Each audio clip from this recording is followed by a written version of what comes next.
Hey. Peter, did your girlfriend break up with you, man? What's going on? No, because here's the actual fun thing about this, why I'm a little amped up, because guess what? I'm the one, yeah, because I do have HIV, you fucking sack of shit. That's nice. How's it feel? How's it feel? I didn't say nothing, man. I said nothing about that. No one knew that. Right. Oh, you go, girl. Say your piece, girl. Say your piece, girl. All right. Hey, all you alpha males. Peter. Look, don't be. Listen, Peter. No one knew what your situation was when you came in. We're gonna just me and Peter. All right. I'm genuinely curious. What are you curious about? Sorry.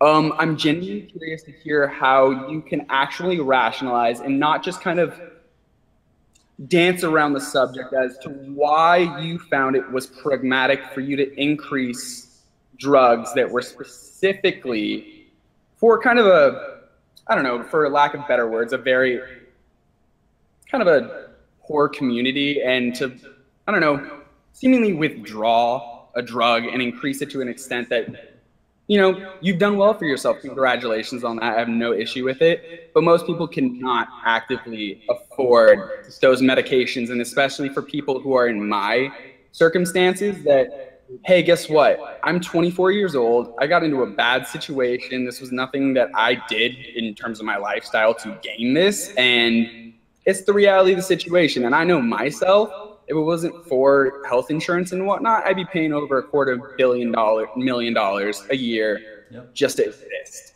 So, like, taking all of that, like, what necessarily is the point? I know, and I'm a huge advocate for capitalism and whatnot, and I understand you have to have your bottom line, but really, like, where did that come from?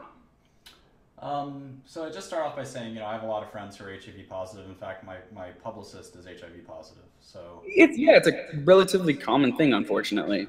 Yeah, 1 million people in the United States have it, so it's 1 out of 300 people. So just keep in mind that, I've also made a huge amount of donations to the LGBT community, and this is a community of great friends of mine, and, I just want you to understand that to start. And then with respect to the price, Daraprim was and still is one of the actually lowest priced drugs in the rare disease world, which is not something that's easy to understand, given that most people don't know a lot about pharmaceuticals, and I can't blame them. It's an esoteric field.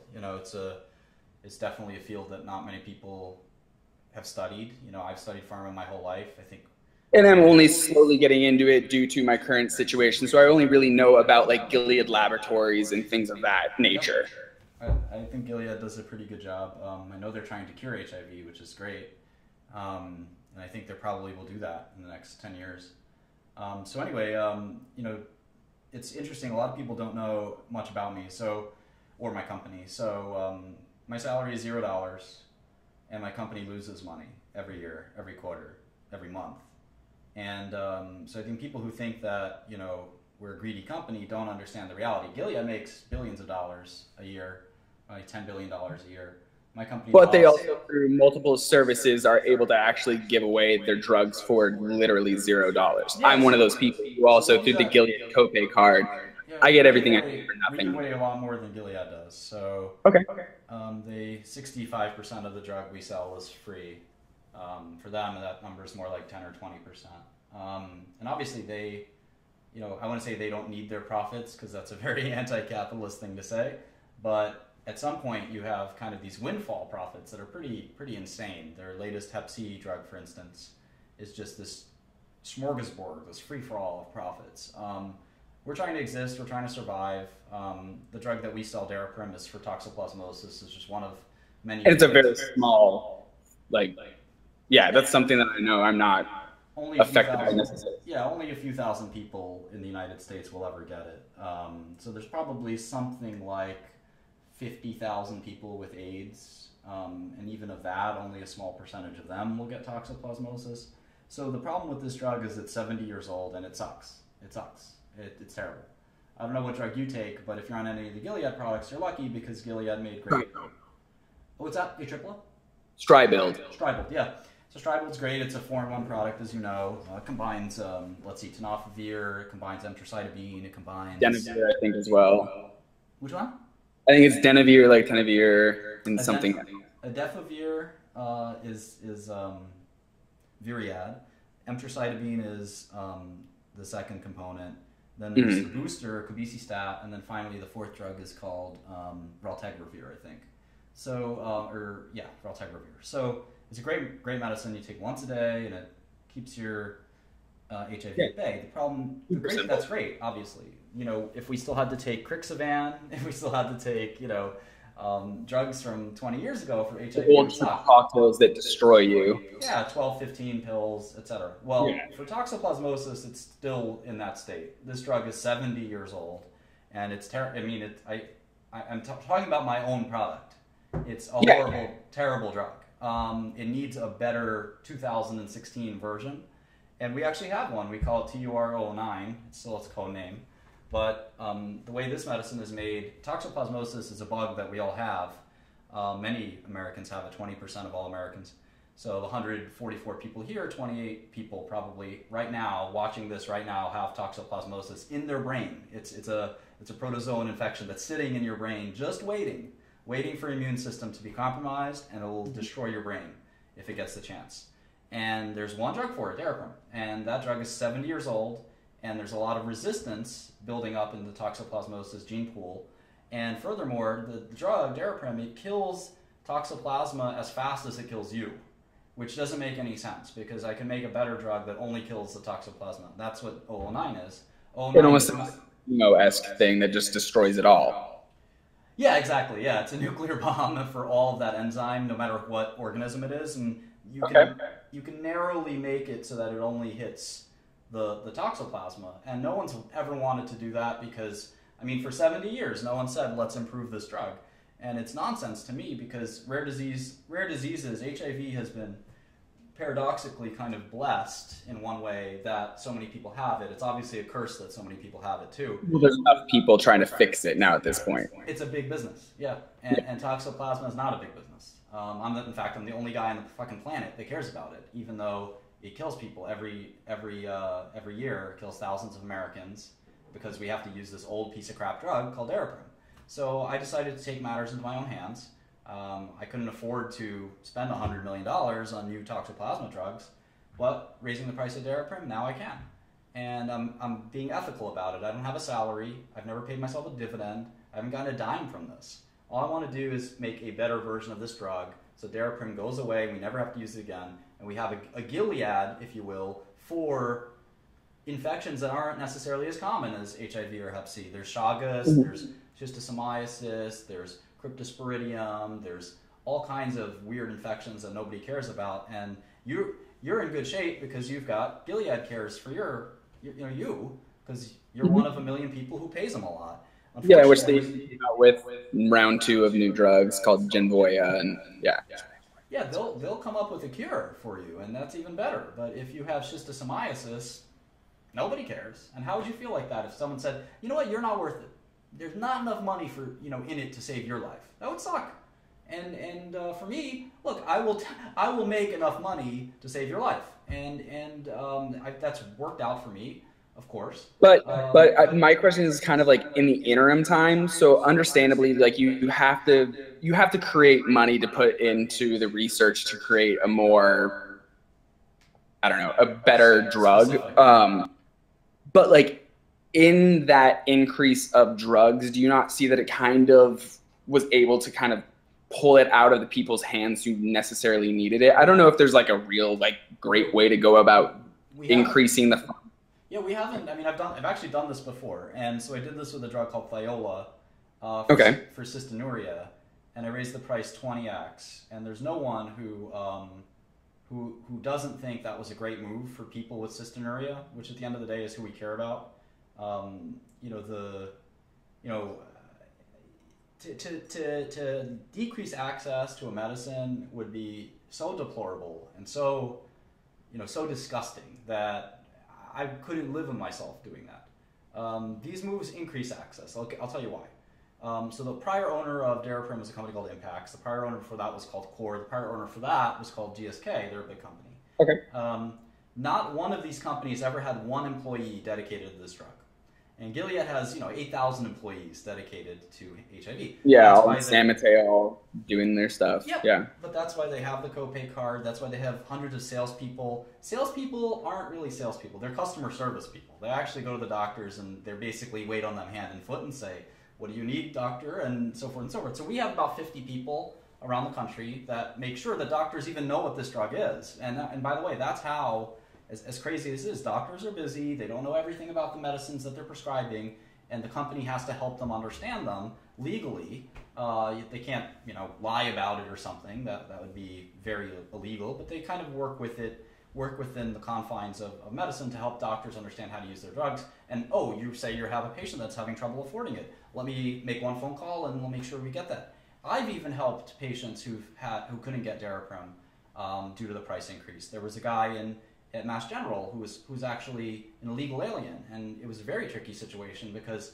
not only did the guy not have insurance, he wasn't supposed to be here, and we made sure he got it right away. And this is a life or death situation. So the fact that we can actually afford to have a very small, mind you, but a national team for the first time ever for this disease, I think it's great, and it increases access, and we've been able to afford to give more away. And if one person couldn't get our drug, because of what we did, I'd be really upset. I think, in fact, beforehand, there were probably hundreds of people who couldn't get our drug, and now there's probably tens of people who can't get our drug. I think we've improved the situation, but, I've asked, the media hasn't been able to produce one person who couldn't afford our drug. Because it just wouldn't work that way. They'd call the company, or their doctor would call the company and say, what are you going to do about this? And we'd FedEx you the drug for free. Well, I remember, first experience of mine was going to purchase the medication and all that before everything was in line with the programs and whatnot. It was just $3,600 a month, and then a week later was $0. Yeah, and it's in that sense. So yeah, there's where there's a will, there's a way, and there's always some sort of a system. Yeah, I was curious because it seemed like such a the fuck. Like I know I don't have to take this, but this drug is still cheaper. My drug's still cheaper than Stribold. And easily. I mean, even PrEP, that's like $900 a pill or something, technically, if you do it that way. But it's funny because our drug, 65% of it is free, whereas for Stribold and Atriple and all that, it's a lot different. And so my drug is actually still cheaper than Stribold, even though hundreds of thousands of people take Stribold, and only a few thousand people take my medicine. So yeah, there's a lot less. Yeah, Daraprim's price should actually be higher, which would probably make people shit a brick. But it's the reality is I looked at our numbers last quarter. Our company lost money. So if nobody wants this drug ever again, then something's got to change. So I don't know. It's kind of interesting. It's an interesting situation. I'm okay being victimized or whatever, chastised for it, but it doesn't matter. The unfortunate face of it. John Martin from Gilead is a brilliant dude, and his legacy. I think Gilead's legacy is going to be a final cure. I know they're working on it. I actually wanted to work on it too, but after all this pushback, now I'm wondering what I can and can't do. It's terrible. I have a number of ideas on a final cure for HIV that would be a pill that would clear the virus completely, because as you know, with Stribold, you can get to an undetectable level of viral load. Which in a month and a half. Yeah, that's amazing. But and actually, I think with infants, they were even using PrEP Truvada, and they're able to actually take away the asymptomatic HIV infection in the infants that just don't know why. Yeah, and so how do we figure out how to kill that last little bit of viral reservoir that lives in some of the T cells? And I've got papers just in my bedroom right there on how to do this. And so does Gilead. They've been publishing left and right on their theories on the cure. They've done so well with the cure for Hep C that I think they were a little lazy when they had Stribold and Atripla and Truvada, and they're like, do we really need to cure this thing? I'm not so sure. But now that, ViiV is definitely coming up pretty strong, with Triumac and their other product. I think there's a race between Gilead, Merck a little bit, and a few other folks to actually get a cure. So I'm excited about it, but you know, there's still a lot of work to do and a lot of misconceptions to, you know, push aside. I know this company Merck, you know, they had Icentris, and they raised the price of that huge amount, and the HIV community was pissed. But Merck didn't back down, and you know, again, Merck's still investing in a cure. I don't know that they're going to get there, but it's one of these things that surprised me that no one really cares about the cure for HIV, other than like 2 or 3 companies, even though it would be like the most monumental scientific achievement in like decades. So for me, as a little kid, I was always fascinated and inspired by an HIV cure. And I thought Daraprim would be a good way to raise money, raising the price of this really cheap, quite frankly. It was, as you know, $20 a pill compared to the modern average of 500 or 1,000.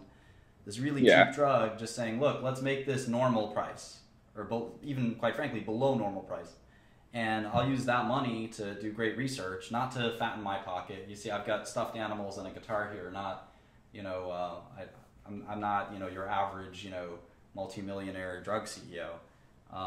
Except for you do have that one account that was worth like, what, 40 million? Yeah. When you, I mean, it's not incidental. I worked for a hedge fund in Beverly Hills and also based out of Chicago.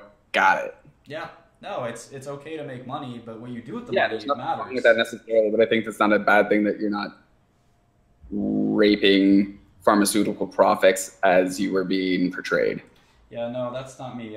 I care about science and research, and you know, that's what I love. And it's a means to an end. I could sell half of my company to some venture capitalist or some hedge fund for 5, 10, 20, 30, $50 million. Then I'm sure everybody in Sand Hill Road in Palo Alto would love that. Yeah, exactly. And I would be, you know, it wouldn't be my company anymore. It'd be run by a bunch of idiots, and before you know it, the company would go nowhere. You know, there are success stories with VCs, but they're far and few between, and I'd rather take matters into my own hands and make sure that I succeed, which, you know, required me to do this thing with Daraprim, fine, you know, but maybe that caused a chain reaction for some other stuff that I didn't like. But at the end of the day, I serve patients and nothing else. And you know, even if I had $1 billion of cash tomorrow, I probably have $1 billion of some stocks that are very liquid, like private companies. But if I had $1 billion of cash tomorrow, my life wouldn't change a bit. You know, I would simply just be back at work, working on new medicines, spending that $1 billion on research. Awesome. Well, good to know. That was the question that I had, and I apologize for the shit show that I made earlier. Yeah, sorry about Billy. Can get very emotional. All right. Yeah.